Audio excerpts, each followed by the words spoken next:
Have you ever wondered how games are created? How these intricate worlds of fantasy, action, and adventure come to life? Well, buckle up, because today we're diving into the fascinating process of game creation. First off, every game begins with an idea. It might be a spark of inspiration, a concept that keeps you awake at night, or perhaps a dream that you've had since childhood.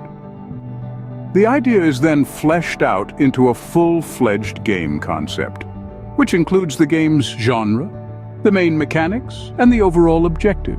Once the game concept is solidified, it's time to move on to the pre-production phase. Here, the game designers create a document called a game design document, or GDD. This document serves as the blueprint of the game, outlining everything from the story, characters, and environments to the gameplay mechanics and level design. The next step is the production phase, where the actual creation of the game begins. This involves a team of artists, programmers, and sound designers working together to bring the game to life. The artists create the visuals, from the characters and environments to the user interface. The programmers write the code that makes the game run, while the sound designers create the music and sound effects that add depth and immersion to the game. Once the game is in a playable state, it enters the post-production phase.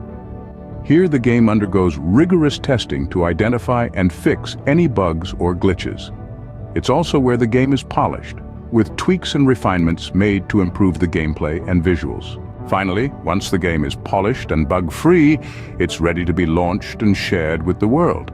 So, to recap, game creation starts with an idea, which is then developed into a game concept. This concept is outlined in a game design document during the pre-production phase. The game is then created during the production phase, tested and polished during the post-production phase, and finally launched for everyone to enjoy.